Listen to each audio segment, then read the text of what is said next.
ગુજરાતના રસ્તાઓ પર વધતો મોતનો ગ્રાફ। નમસ્કાર, હું છું પિનલ। સ્વાગત છે આપનું કરંટ ટોપિકમાં। ઘણી વખત રોડ અકસ્માતને લઈને ચર્ચા કરવામાં આવે છે, પરંતુ ક્યાંય આ આંકડાઓ ઘટવાનું નામ નથી લેતા। રસ્તા ઉપર ફરતા આ યમરાજ કેટલાય લોકોને મોતના મુખમાં ધકેલતા જોવા મળી રહ્યા છે। ક્યાંક કોઈની ભૂલ તો ક્યારેક તંત્રની ભૂલ તો ક્યારેક કોઈ કુદરતી આપત્તિ, પરંતુ તેના કારણે અકસ્માતોની સંખ્યા ઘટવાનું નામ નથી લઈ રહી। ખાસ કરીને ગુજરાતની વાત કરી રહ્યા છે ત્યારે ગુજરાતમાં રોડ એક્સિડન્ટના કેસમાં ચિંતાજનક રીતે વધારો જોવા મળી રહ્યો છે। છેલ્લા 6 મહિનામાં 1.10 લાખ લોકોને રોડ એક્સિડન્ટમાં ઈજા થઈ છે। પ્રતિ કલાકે 25 લોકો માર્ગ અકસ્માતમાં ઈજાગ્રસ્ત થઈ રહ્યા છે। સૌથી વધુ રોડ એક્સિડન્ટ ગુજરાતના શહેરોમાં વાત કરીએ તો અમદાવાદમાં જોવા મળી રહ્યું છે। એટલે શું આપણે એવું માની લઈએ કે જેટલું વિકસિત શહેર એટલા અકસ્માતો વધારે? ઓવર સ્પીડ ડ્રાઇવિંગ ના તમામ જે નિયમો છે તેને તોડવું, ડ્રાઇવિંગ વખતે મોબાઈલનો ઉપયોગ કરવો, જેના કારણે વધુમાં વધુ અકસ્માત થઈ રહ્યા છે। રોડ એક્સિડન્ટથી થતી ઈજાઓના કેસમાં આ વર્ષે 28.30% વધારો થયો છે। અમદાવાદની વાત કરીએ તો આ વર્ષે 6 મહિનામાં અમદાવાદમાં 16,667 અકસ્માત થયા છે। અમદાવાદમાં દરરોજ સરેરાશ 92 લોકો માર્ગ અકસ્માતમાં ઘવાઈ રહ્યા છે। એના સિવાય અમદાવાદ સિવાય જો ગુજરાતના અન્ય શહેરોની વાત કરીએ તો સુરત, વડોદરા, રાજકોટ અને કચ્છનો પણ સમાવેશ થાય છે। કચ્છમાં પણ રોડ એક્સિડન્ટથી થતી ઈજાઓના કેસમાં 53% વધારો થયો છે। આ 2026માં જો વાત કરીએ તો સતત અકસ્માતો રોજ તમે ન્યૂઝપેપરમાં જોઈ રહ્યા છો કે કઈ રીતે ક્યાંક ડ્રાઇવિંગ વખતે મોબાઈલનો ઉપયોગ તો ક્યાંક સૌથી વધારે ગુજરાતમાં નશાબંધી હોવા છતાં પણ દારૂ પીને ડ્રાઈવ કરતા લોકોના કારણે પણ અકસ્માતોની સંખ્યા વધતી જોવા મળી છે। 2025નું વર્ષ પૂર્ણ થયું ત્યારે 16,181 અકસ્માત થયા છે, જેમાં 7,889 લોકોના મોત થયા છે। 9,870 લોકોને ગંભીર ઈજા થઈ છે અને 2026માં 108 ઇમરજન્સી સર્વિસ મુજબ 73,815 લોકો ઈજાગ્રસ્ત થયા છે। તો આ જ વિષયો પર આજે આપણે વાત કરી રહ્યા છીએ કે રોડ સેફટીને લઈને કેવા પ્રકારના નિયમોની જરૂરિયાત છે અને તેની સાથે જ ખાસ કરીને શા માટે અકસ્માતોની સંખ્યા વધતી જોવા મળી રહી છે, જેની માટે મારી સાથે જોડાયા છે Pravin Kanabar, road safety activist છે ATCC, Brijesh Verma, road safety expert છે, Deepak Vyas, retired ACP traffic. આપ સૌનું સ્વાગત છે। Welcome to the show. એટલે બંને મિક્સ કર્યું છે। એટલે ખાસ કરીને વાત કરી રહ્યા છે અત્યારે જ્યારે આ ચર્ચામાં આપણી સાથે પ્રવીણભાઈ, બ્રિજેશભાઈ અને દીપકભાઈ જોડાઈ ગયા છે। આપ સૌનું સ્વાગત છે। પ્રવીણભાઈ, સૌથી પહેલા આપની સાથે શરૂઆત કરવા માંગીશ કે ગુજરાતના રસ્તાઓ પર જે આ મોતનો ગ્રાફ વધી રહ્યો છે, ઘણા ટાઈમથી આપની સાથે આ ચર્ચા કરવાનો પ્રયાસ કરીએ છીએ। દર વખતે આ આંકડાઓ હંમેશા વધતા જ જોવા મળતા હોય છે, ત્યારે ફરી એક વખત જે આંકડાઓ આવી રહ્યા છે છેલ્લા 6 મહિનામાં 1.10 લાખ લોકો ના રોડ એક્સિડન્ટમાં લોકોને ઈજા થઈ છે। કેટલા અકસ્માતો હજી પણ થઈ રહ્યા છે। પ્રતિ કલાકે 25 લોકો ના અકસ્માત થઈ રહ્યા છે। પ્રવીણભાઈ, આટલા બધા પ્રયાસો છતાં પણ ક્યાં છે એ પ્રયાસોને શા માટે નિષ્ફળ ગુજરાતમાં સતત આ મોતનો ગ્રાફ રસ્તાઓ પર કેમ વધી રહ્યો છે? એટલું તો મારે એ કેવું છે કે આ 1 લાખની અંદાજ જે આપ્યો છે ને એ બી ખોટો જ છે, કારણ કે આ અંદાજ જે છે તે આપણને EMRI વાળાએ આપ્યો છે। જ્યારે એક્સિડન્ટ થાય ત્યારે જરૂરી નથી કે બધા એમ્બ્યુલન્સ બોલાવે છે। ઘણા બધા લોકો રિક્ષામાં નાખીને અથવા ગાડીમાં નાખીને અથવા બીજી રીતે જેને વાગ્યું હોય એને હોસ્પિટલ ભેગા કરે છે। એટલે જે આપણી પાસે આંકડા જે છે ને એ સાચા નથી। પોલીસના આંકડા પણ સાચા નથી, બીજા બધા પણ જે આપણી પાસે આંકડાઓ હોય સાચા નથી। એકચ્યુઅલી એક્સિડન્ટનું પ્રમાણ ઘણું બધું મોટું છે, પણ અનફોર્ચ્યુનેટલી નાના આંકડા આવે છે અને એટલે કદાચ ગવર્મેન્ટ એટલી ચિંતાશીલ થતી નથી એવું મને લાગે છે। હવે વધતા જાય છે એક્સિડન્ટ્સ, એનું કારણ બહુ સિમ્પલ છે કે એક નંબર ઓફ વ્હીકલ્સ એ રોજ વધતા જ જાય છે। તમે વિચારો કે જે વ્હીકલ્સના આંકડા હતા પહેલા એ કેટલા વધી ગયા છે। ઓલમોસ્ટ 25 થી 30% વ્હીકલ્સ દર વર્ષે વધી જાય છે। હવે જો આટલા વ્હીકલ્સ વધે તો સ્વાભાવિક છે કે એક્સિડન્ટ વધવાની શક્યતા છે। હવે દીપકભાઈ તો આપણી જોડે છે જ કે જે આપણને માર્ગદર્શન પોલીસ વિભાગ તરફથી કેવી રીતે સારું એન્ફોર્સમેન્ટ થાય, પણ જે આપણે મુંબઈમાં જોયું છે અથવા બીજા શહેરોમાં જોઈએ છે કે જ્યારે પીક અવર્સ હોય ત્યારે ટ્રાફિક લેન્સ પીક અવર વાળી વધે, એ કરવાની બહુ જરૂર છે।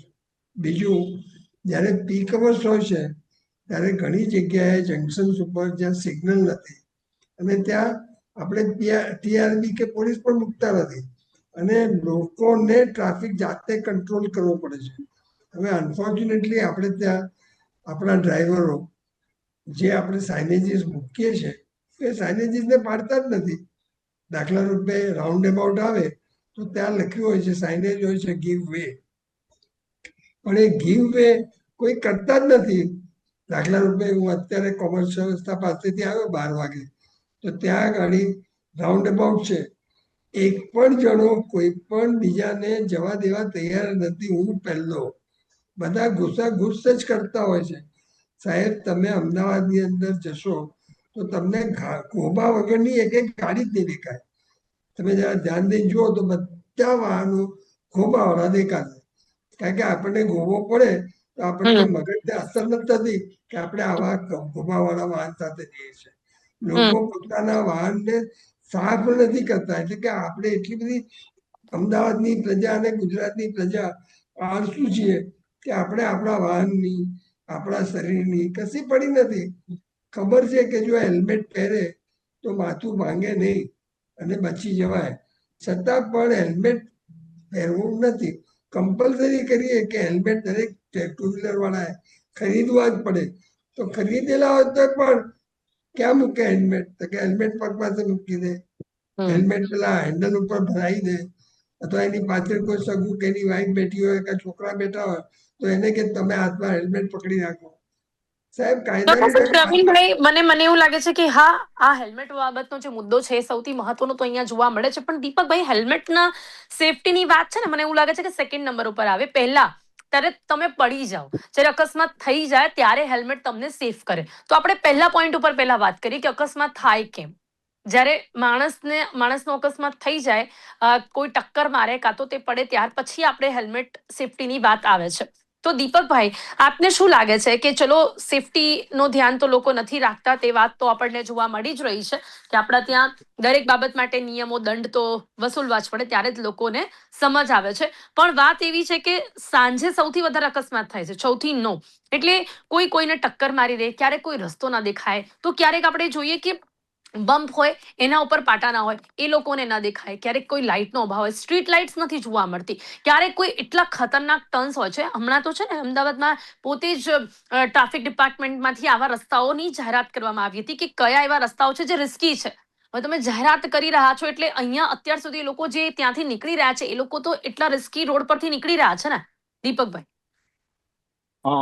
આપે આજે બહુ જ લોકોને હૃદયને સ્પર્શતો સબ્જેક્ટને આપે ઉપાડ્યો, એ બદલ તમારી ચેનલને ખૂબ ખૂબ અભિનંદન આપું છું. રોડ અકસ્માતની આપણે વાત કરીએ છીએ, અકસ્માતો વધે છે, તો એના માટે આપણે સ્વજાગૃતિ લાવવી જોઈએ કે ટ્રાફિક ડિસિપ્લિન બહુ નાની નાની બાબતો છે. ટ્રાફિક ડિસિપ્લિનની અંદર જ્યારે કોઈ પણ વ્યક્તિ પોતાનું વાહન ચલાવે એ પહેલા પોતે વાહનની કન્ડિશન જોવે, વાહનની અંદર હવા પૂરતી છે, પેટ્રોલ બરોબર છે, પોતે હેલ્મેટ પહેરેલી છે, પોતાની પાસે લાયસન્સ છે, પોતાની ગાડીને PUC સર્ટિફિકેટ છે, એ બધું જ ચેક કર્યા પછી પોતે નીકળવું જોઈએ. અને નીકળતા સાથે જ્યારે તમે રોડ ઉપર નીકળો છો ત્યારે નાની નાની ટ્રાફિક ડિસિપ્લિનો છે જેને ધ્યાન રાખવું જોઈએ. હું સૌથી પહેલું હ્યુમિનિટીની વાત કરીએ, પેડલ્સ્ટિયન. ટ્રાફિક તમે ચલાવો છો પણ પેડલ્સ્ટિયનના રાઇટ્સ પહેલા છે, તો પેડલ્સ્ટિયનની આપણે હૃદયથી ચિંતા કરવી જોઈએ. વૃદ્ધ વ્યક્તિઓ હોય, બાળક હોય, અને સાથે સાથે ટ્રાફિક એડમિનિસ્ટ્રેશનની અંદર ઘણા બધા ટ્રાફિક પોલીસ, મ્યુનિસિપલ કોર્પોરેશન બધા સાથે મળીને ટ્રાફિકના ઇન્ફ્રાસ્ટ્રક્ચરને વધારવા માટેનો સકારાત્મક પ્રયાસ કરતા હોય છે. એ જે જગ્યાએ નાની નાની બાબતો હોય છે કે જ્યાં સ્પીડ લિમિટ હોય, અને સામાન્ય રીતે આપણે કમ્પેરેટિવ સ્ટડી કરીએ પ્રથમ વિશ્વના દેશોમાં, જે કાયદો આપણે ઇમ્પ્લાય કરીએ છીએ ને અહીંયા, એ જ કાયદો યુકેમાં છે. ત્યાં રોડ ઉપર પોલીસ નથી, છતાં લોકો ટ્રાફિકના નિયમોનું ચુસ્તપણે પાલન કરે છે. અને અહીંયા કેમ નહીં? એનું કારણ શું છે કે લોકો છે ને, લોકોમાં ટ્રાફિક ડિસિપ્લિન ખૂબ જ ઓછી છે. ટ્રાફિક એજ્યુકેશન જે વ્યક્તિમાં હોવું જોઈએ એ નથી. અને સાથે સાથે મારા પોતાના મેં જે અભ્યાસ કર્યો છે પ્રમાણે, તમે જ્યારે ગાડી ચલાવો છો ત્યારે તમે એક્સિલેટરથી પગ લો તો તમારી ગાડી તમારા કંટ્રોલમાં હોવી જોઈએ, એવો રૂલ્સ છે. તો એવું કોઈ અપ્લાય કરતું નથી. અને આપણે જે અભ્યાસ કર્યો સાંજના સમયે, તો આપણે ત્યાં હજી લોકોને, દરેક લોકોને પોતે પોતાના ડેસ્ટિનેશન પહોંચવાની ખૂબ જ ઉતાવળ હોય છે અને સારી સારી મોંઘી ગાડીના માલિકો લોકો ટ્રાફિકના નિયમોનો સિગ્નલનો ભંગ કરે છે અને સાથે સાથે જ ટ્રાફિક ડિસિપ્લિનની વાત કરીએ છીએ ત્યારે સીટ બેલ્ટ છે, હેલ્મેટ છે અને ખાસ કરીને ડ્રિંક એન્ડ ડ્રાઈવના ઘણા બધા કેસો છે. જી, અને ખાસ ચોક્કસથી કરીને સાચી વાત કરી આપે દીપકભાઈ. આપણે લોકો ઉપર ચોક્કસથી આવીશું. મને ફરી હવે સવાલ બ્રિજેશભાઈને કરવો છે કે આપણે જનતા કેટલા ટ્રાફિકના નિયમોનું પાલન કરે છે તેના ઉપર ઘણીવાર ચર્ચા કરતા જ હોઈએ છીએ અને એ આપણા ત્યાં ટ્રાફિક સેન્સ, ટ્રાફિકના નિયમમાં માટેની જાગૃતતા ઓછી છે, આપણે સૌએ સ્વીકારી લીધું છે. પણ હવે ફરી એક વખત બ્રિજેશભાઈ આપને હું પૂછીશ કે ગુજરાતના રસ્તાઓ ખરેખર કેટલા સેફ છે? કેટલા એવા રિસ્કી ટર્ન્સ છે, કેટલી એવી જગ્યાઓ છે કે જ્યાં લાઇટ્સ નથી, કેટલી એવી જગ્યાઓ છે જ્યાં બમ્પ નથી દેખાતા, કેટલા એવા રસ્તાઓ છે જે તૂટેલા ફૂટેલા છે, ફુવાઓ રસ્તાઓ પર જોવા મળે, એના કારણે અકસ્માતો થાય, વરસાદમાં અકસ્માતો વધી જાય. રોડ કેટલા સેફ છે ગુજરાતમાં? નમસ્કાર સૌપ્રથમ તો આ બાબતે જો આપણે વાત કરીએ તો આજે જે વાત કરીએ ન્યૂઝમાં ને એમાં જે જોવા મળે છે કે રોડ અકસ્માતમાં અમદાવાદ શહેર મોખરે. હવે એની જો આપણે વાત કરીએ, દરેક શહેર મોખરે હોય જોવા જઈએ તો અકસ્માત. અને આ આંકડાની જે માયાજાળ કહીએ તો આંકડા યોગ્ય અને સાચા આપવામાં નથી આવતા. અને ફક્ત આ આંકડા નથી, આ મને વાત કરીએ રોજના જો 25 એક્સિડન્ટની જો વાત કરીએ તો રોજના 25 લોકો અકસ્માતમાં સંડોવણી થાય તો એની સાથે સાથે એક પરિવારને પણ એના પર અસર પડે છે. સાથે સાથે જે પણ રસ્તા પર ચાલનાર વ્યક્તિ છે તેને, વાહન ચાલકોને, અને સૌથી વધારે જે અકસ્માતનું જે પ્રમાણ છે તે વાત કરીએ તો ઓવર સ્પીડ. એટલે ડ્રાઇવિંગ કરતી વખતે દરેક રસ્તા ઉપર લખવામાં આવેલું છે કે આટલી સ્પીડમાં વાહન ચલાવવાનું હોય, પરંતુ જોશો તમે કે વાહન ચાલકો ઓવર સ્પીડમાં વાહન ચલાવશે અને એક્સિડન્ટ થાય. બીજું સૌથી વધારે જોવા મળે છે કે ચાલુ ગાડીએ મોબાઈલ ઉપર વાત કરતા હશો. આ આપણા સુરતની વાત કરીએ કે અમદાવાદની વાત કરીએ કે રાજકોટની વાત કરીએ કે વડોદરાની વાત કરીએ, બધી જગ્યાએ તમે જોશો તો સેફ સિટી કહેવામાં અને બધી જગ્યાએ સીસીટીવી કેમેરા લગાવવામાં આવે. એક જો નાનકડી વાત કરીએ, દરેક સીસીટીવી કેમેરામાં જો ધ્યાનથી જોવામાં આવશે તો જોશો તમે ચાલુ ગાડીએ, ફોર વ્હીલર કે વાહન ચાલકો, ટુ વ્હીલર ચાલુ ગાડીએ. હું આપને પણ કહીશ કે ગુજરાતમાં રોડ કેટલા સેફ, મારો સવાલ છે, ગુજરાતમાં રોડ કેટલા સેફ છે? આ ચોક્કસથી આપને નાગરિકોની ભૂલ ઉપર ફરી આવીશું, પણ પહેલા મારો સવાલ છે કે ગુજરાતમાં રોડ કેટલા સેફ છે? રોડની વાત કરીએ, રોડ સેફ જોવા નથી, કારણ કે તમે જોશો એન્જિનિયરિંગ, આ કોઈ પણ રસ્તા બનાવવામાં એન્જિનિયરિંગ હોય છે, એની મોસ્ટ ઓફ ભૂમિકા હોય છે. પરંતુ તમે જોશો રોડ પર હમણાં જ ચોમાસાની વાત કરીએ તો 2 મહિના પહેલા રોડ બન્યો હોય અને હમણાં ચોમાસામાં પહેલા ચોમાસામાં એને ભોવા પડી ગયા હોય, એમાં રસ્તા પર ચાલતા હતા 2 બસો, તમે જોશો સુરતની વાત કરીએ 2 બસો ફસાઈ ગઈ હતી બીઆરટીએસની ન્યારી. અને એના માટે કે વાત કરીએ ગુણવત્તાનો અભાવ. હવે ગુણવત્તા ચકાસણી કરવાનું કોના હાથમાં કામ હોય? જે નગરપાલિકા હોય છે, રોડ એન્જિનિયરિંગ હોય છે. પરંતુ તમે જોશો એમાં બધું તેરી બી ચૂપ અને મેરી બી ચૂપ એ રીતે દ્રશ્યો જોવા મળે છે. અને એના કારણે ભોગવવાનું કોને પડે? એક સામાન્ય વ્યક્તિને, સામાન્ય નાગરિકને ભોગવવું પડે. અને એના કારણે અકસ્માતોની સંખ્યા દિવસે દિવસે વધતી જાય છે. એટલે જોવા જઈએ મારા મત મુજબ તો ભાઈ ગુજરાતના રસ્તા સલામત નથી. અને સલામત હોય તો કઈ રીતે સલામત હોય? જયારે આ 1-2 મહિના પહેલા બનાવેલો રસ્તા પર ભોવા પડી જાય, ખાડાઓ પડી જતા હોય. ચોક્કસથી પ્રવીણભાઈ, આપનું શું માનવું છે કે ગુજરાતમાં, અને એમાં હવે વાત જ્યાં અમદાવાદની છે કે જ્યારે સૌથી વધારે અકસ્માત થાય છે, આપ એક રોડ સેફટી એક્સપર્ટ તરીકે શું કહેશો? રોડ કેવી રીતે સેફ હોય છે? કયા રોડને આપણે સેફ કહી શકાય કે જ્યાં માત્ર નાગરિકોની ભૂલ સિવાય કોઈ અકસ્માત ન થઈ શકે? ગઈકાલનો જ આપણે દાખલો જોઈએ, ડીપીએસ ની બસના ડ્રાઈવરે એક જણને ઉડાડ્યો અને મારી નાખ્યો. કેમ? તો કે ભાઈ એને વાઇડ સર્કલ લેવું પડ્યું, એને ડાબી બાજુ વળવું હતું પણ એને સર્કલ મોટી લીધું અને એને સિગ્નલ નથી આપ્યો એવું રિપોર્ટમાં લખેલું છે. પણ એને સર્કલ મોટું કેમ લેવું પડ્યું? કારણ કે રસ્તામાં ગડબડ હતી. આપણે ત્યાંના રસ્તાઓ જેવા જોઈએ એવા છે જ નહીં. ખાડો પૂરે છે પણ ટેકરો બનાવે, ખાડામાંથી ટેકરો કરી નાખે. પણ રસ્તો જે સમાંતર, સપાટ, સરખો હોવો જોઈએ હોય નહીં. વરસાદ પડે અને ખાડાની અંદર પાણી ભરાઈ જાય અને પછી સ્કૂટરિસ્ટ એ ખાડામાંથી જાય અને 2 જણા હસબન્ડ ને વાઈફ નીચે, હમણાં 3 દિવસ પહેલા આવ્યો હતો આપણે વિડીયો ટીવી પર કે એક કપલ પડ્યું એવી રીતે એટલે કે જે કઈ રસ્તા છે એનું જે મેન્ટેનન્સ છે એ અનફોર્ચ્યુનેટલી થતું જ નથી. બીજું કહેવા કોણ જાય એમને? દાખલા રૂપે અત્યારે ચોમાસું આવ્યું, હવે ઝાડને બધાને સરકાર ટ્રીમ કરેલા હોવા જોઈએ કે જેથી કરીને રસ્તા ઉપર જે લાઇટના થાંભલા છે એ લાઇટનો પ્રકાશ પડે અને લોકોને દેખાય. હવે દેખાય જ નહીં એવું આપણે ત્યાં રાખીએ છીએ. એવી રીતે ડિવાઈડર ઉપર આપણે એવા ઝાડ ઉગાડીએ છીએ કે જ્યારે ગેપ ઇન મીડિયન આવે ત્યારે જે ડ્રાઈવ કરતો હોય એને ખબર જ ના પડે કે જમણી બાજુથી કોઈ ઘૂસી જશે કે નહીં. હવે એ બધું જે છે એ જે મ્યુનિસિપાલિટીએ જે ધ્યાન રાખવાનું છે રસ્તાની જાળવણી. હવે બીજું, આજે એસજી હાઈવે જેવા મોટા રસ્તાઓ છે અથવા તો જે બીજા હાઈવે મોટા રોડ છે, તો પેડેસ્ટ્રીયન જે સાહેબે દીપકભાઈ બહુ ઇમ્પોર્ટન્ટ વાત કરી કે પગે ચાલનારને રસ્તો જે ક્રોસ કરવો હોય તો એને કેટલો ડર હોય છે. હું મારી વાત કરું, મને ટેક્સી વાળો લેવા આવે અને જો એ રસ્તાની સામુ બાજુ ઉભો રહે તો મારે એ રસ્તો ક્રોસ કરતા બીક લાગે છે કે હું ચાલીને મને કોઈ ઉડાડી દેશે. મારે ટેક્સી વાળાને ફોન કરીને કહેવું પડે કે ભાઈ તો સામેથી આ બાજુ આવ. એટલે કે કહેવાનો ભાવ શું છે કે આપણે ત્યાં પેડેસ્ટ્રીયનને જે રિસ્પેક્ટ આપવો જોઈએ એ આપતા નથી. પણ એનાથી વધારે આપણું ઇન્ફ્રાસ્ટ્રક્ચર જે રસ્તા પર હોવું જોઈએ એ ક્વોલિટીનું પણ નથી. ખાડા ટેકરા તો છે જ સાહેબ. તમે, હું અત્યારે પણ જ્યારે ટેક્સીમાં જાઉં છું તો હું આગલી સીટમાં બેસું છું એટલા માટે કે જેથી કરીને મને ઝટકા ના આવે રોડના, કે મારા ઉંમરના લીધે મારા જે હાડકાં પોચા પડ્યા હોય તો મને ફ્રેક્ચર ના થઈ જાય.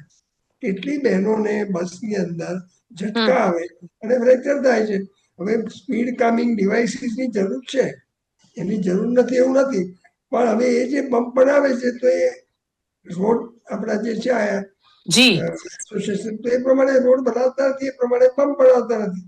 એક્ઝેક્ટલી. હવે વાત કરીએ આપણે જે બીઆરટીએસ એએમટીએસ બસોનો અકસ્માત થતો હોય છે. દીપકભાઈ, હવે હમણાં જે આંકડાઓ અમુક સામે આવ્યા હતા કે ટ્રાફિક નિયમ ભંગ કરતા મુસાફરો સાથે એક તો ગેરવર્તણૂક અને બીજું અકસ્માત સર્જનાર કે સ્ટોપ પર બસ પણ ઊભી ના રાખે, ક્યારેક ઓવર સ્પીડમાં ગાડી ચલાવે. મેં ઘણી બધી બસોને ખૂબ જ ઓવર સ્પીડિંગમાં ડ્રાઈવ કરતા જોયું છે. એએમટીએસ અને બીઆરટીએસ બસના ડ્રાઈવરોની નિમણૂક કેવી રીતે થવી જોઈએ, એના એક અમુક નિયમો છે કે કેટલી સ્પીડમાં એ લોકોએ ડ્રાઈવ કરવું જોઈએ, કારણ કે કેટલાય લોકોના જીવને લઈને તેઓ ચાલતા હોય છે, ન માત્ર પોતાના જીવને લઈને ચાલતા હોય છે. ત્યારે એમાં પણ અમુક આંકડાઓ આપણી સામે આવ્યા છે કે કેટલા એવા ડ્રાઈવરો છે જેમને સસ્પેન્ડ કરાયા છે. એએમટીએસના 10 ડ્રાઈવરને સસ્પેન્ડ કરાયા અને બીઆરટીએસના પણ 3 ડ્રાઈવરોને સસ્પેન્ડ કરાયા, કારણ કે એ લોકો ઓવર સ્પીડ કરતા હતા. હવે આવા ડ્રાઈવરોનું શું કે એક તો પીને ગાડી ચલાવી, બીજું ઓવર સ્પીડિંગમાં ગાડી ચલાવી. સામાન્ય વ્હીકલમાં તો કરે જ છે લોકો, બસોના ડ્રાઈવર પણ એવા હોય છે. શું કહેશો દીપકભાઈ, આ લોકો ઉપર કેવી રીતે લગામ? ચલો, સસ્પેન્ડ તો કરવામાં આવ્યા છે, છતાં પણ બીજું શું કરી શકાશે? જે પબ્લિક વ્હીકલ જે ચલાવે છે એના જે ડ્રાઈવરો છે એની પબ્લિક એકાઉન્ટેબિલિટી એટલી બધી છે. આપણે વાત કરીએ કોઈ પણ વ્યક્તિને ઈજા થાય તો આપણે શબ્દ બોલી ગયા રેશનલી ઈજા થઈ, પરંતુ જે વ્યક્તિની ઈજા થઈ, જે વ્યક્તિનો ઘરનો વ્યક્તિ ગુમાવ્યો, એના ઘરના તમે ઇમોશનલ હૃદયના ટ્રસ્ટથી એ વ્યક્તિને તમે જોશો તો તમે એની સાચો પરિસ્થિતિ તમારા મગજમાં આવે, તમારા ચિત્ર તમને સાચું મળે. આ બાબતમાં જે ઓથોરિટીના ડ્રાઈવરના જે સંસ્થા છે, કોર્પોરેશન છે, એના જે ટ્રાન્સપોર્ટના જે મેનેજર છે એને પોતે આ સંદર્ભમાં જાગૃત થઈને આ બાબતનું રેન્ડમ ચેકિંગ કરીને એ લોકોને સમય અનુસાર એ લોકોને ટ્રેનિંગ આપીને એ લોકોનું માઇન્ડ સેટ કરીને કાઉન્સિલિંગ કરીને એ લોકોમાં સુધારો લાવવાનો પ્રયાસ કરવો જોઈએ. બીજી વસ્તુ, પોલીસે પણ જે પબ્લિક જે વ્હીકલ ચાલે છે એના ઉપર બી અંકુશ રાખવો જોઈએ. એ ગવર્મેન્ટ વ્હીકલ છે તો એને કાયદો તોડવાનો કોઈ હક નથી. એને પણ જો ગવર્મેન્ટ વ્હીકલના ડ્રાઈવરો જો કોઈ કાયદાની ભંગ કરતો હોય તો એને પણ મેમો આપવો જોઈએ. અને ત્રીજી વસ્તુ કે પબ્લિકની અંદર પણ મેં બહુ સારા વ્યક્તિઓ જોયા છે કે આ બે સંસ્થાઓ પોતાના આ બાબતમાં ધ્યાન ન આવે તો પબ્લિકને પણ આપના થકી મારી નમ્ર અરજ છે કે આવી કોઈ ઇનડિસિપ્લિન તમારા ધ્યાનમાં આવે તો પબ્લિક ઇન્ટરેસ્ટ, આપણે લોકશાહીમાં જીવીએ છીએ તો પબ્લિક ઇન્ટરેસ્ટ માટે તમે મ્યુનિસિપલ કોર્પોરેશન, આસિસ્ટન્ટ કમિશનરશ્રીને અને મુખ્યમંત્રીશ્રીને આ સંદર્ભની જાણ કરો. રેકોર્ડ ઉપર લખેલું કાયમ વંચાશે. આપણે બોલી જશું. દીપકભાઈ, એ સિવાય હેલ્મેટ કમ્પ્લાયન્સ કેમ આટલું ઓછું છે? બીજો આપણે પેડેસ્ટ્રીયનની વાત કરી, એની સુરક્ષા માટે શું ફેરફારો કરવા જોઈએ? અને બ્લેક સ્પોટને સુધારવા માટેના જે પ્રયાસો ચાલી રહ્યા છે, શું લાગે છે કેટલો સમય લાગશે, એ પણ કેટલું જરૂરી છે? સ્પીડ લિમિટનું પાલન કરાવવા માટે શું કરી શકાય છે? સ્પીડ લિમિટને કરવા માટે સ્પીડોમીટર રોડ ઉપર આવે છે. બહુ ઓછા મશીનો ગવર્મેન્ટ પાસે છે. આવા વધુ મશીનો વસાવીને દરેક જે જગ્યાએ સ્પીડથી ગાડીઓ ચાલતી હોય, ખાસ કરીને એસજી હાઈવે અને રિંગ રોડ ઉપર નો મારો અભ્યાસ છે, કદાચ મારો અભ્યાસ ખોટો પણ હોય, ત્યાં સ્પીડ લિમિટની ખૂબ જ જરૂર છે અને ઓવર સ્પીડમાં વાહનો જતા હોય છે. તો આવા વાહનોને કોઈ પણ શરમ રાખ્યા વગર કોઈ પણ વ્યક્તિનું હોય તો એ વ્યક્તિને એને દંડ કરવો જોઈએ, એને સમાધાન શુલ્ક લેવું જોઈએ અને એને એનામાં એક જાગૃતતા લાવવાની છે કે મારે આવી રીતે નથી ચલાવવાનું. અને હ્યુમિનિટીને મધ્યમાં રાખીને જો કામ કરવામાં આવે અને દરેક વ્યક્તિ પોતાની સેલ્ફ ડિસિપ્લિન કરીને, પોતાની સેલ્ફ એકાઉન્ટેબિલિટી સમજીને જો કામ કરે તો સારા પરિણામો મળે. અને સાથે સાથે હું આજના દિવસે એ પણ કહીશ કે આ સંદર્ભમાં અમે કાનાબાર સાહેબે એમને દરેક શાળાઓમાં દરેક વિદ્યાર્થીઓને નાની એજમાંથી ટ્રાફિક ડિસિપ્લિનના નિયમો, ટ્રાફિક અંગેનું એજ્યુકેશન આપવાનો. જી બિલકુલ, સ્કૂલ અને કોલેજોમાં રોડ સેફટી એજ્યુકેશન બહુ જ જરૂરી છે. દીપકભાઈ સાચી વાત કરી. બ્રિજેશભાઈ, નેશનલ હાઈવે પર જે રોડ હોય છે એમાં કેવા સુધારાઓ થવા જોઈએ, કારણ કે ત્યાં વધુમાં વધુ અકસ્માત થતા હોય છે નેશનલ હાઈવે પર? બ્રિજેશભાઈ, નેશનલ હાઈવેની જો આપણે વાત કરીએ તો સૌથી પ્રથમ તો આપણે જોવા મળે છે જે પણ એક્સિડન્ટ થતા હોય છે હાઈવે પર, એમાં તમે જોશો કે એની જે વ્હીકલની લાઇટ જે હોય છે એ મોડિફાઈડ કરેલી લાઇટો જોવા મળે છે આપણને. રાત્રિના સમયની વાત કરીએ તો એવી લાઇટો પર કડક ચેકિંગ કરવા જોઈએ અને ચેકિંગની સાથે સાથે એમને બીજી વખત આ રીતે આવી ભૂલ ન કરે તેમાં એમને અમલીકરણ કરવું પડે. એટલે આ એન્ફોર્સમેન્ટની વાત છે. બીજી વસ્તુ છે કે જે જગ્યાએ આ રીતે આનું વેચાણ કરતું હોય ત્યાંથી અટકાવવું પડે. બીજી વસ્તુ જોવા મળે છે કે હાઈવેની વાત કરીએ, હાઈવેમાં પણ કેટલી જગ્યાએ તીવ્ર વળાંક હોય છે, તો ત્યાં એના પહેલા સાઇનેજીસ લગાવવા જોઈએ કે આગળ તીવ્ર વળાંક છે એ રીતે, અને ત્યાં જો ઝાડ સાઈડમાં ઉગી ગયા હોય તો એને ટ્રીમિંગ કરવું જોઈએ વરસાદના સિઝન છે હમણાં. એટલે એ બધી વસ્તુઓ કરવાથી ઓટોમેટિકલી ફરક પડશે. અને હાઈવેની વાત કરીએ, સિટીની વાત કરીએ, લોકો તમે જોશો પોતાની ગાડીઓમાં આપણે મોડિફાઈડ કરેલી લાઇટો લગાવવામાં આવે, હેલોજન ટાઈપની લાઇટો લગાવવામાં આવે, એટલે એના કારણે સામે આવનાર વ્યક્તિ હોય છે એની આંખ અંજાઈ જાય છે અને એના કારણે એક્સિડન્ટનું પ્રમાણ એમાં પણ વધી રહ્યું છે. પછી જોશો તમે કે સાંજના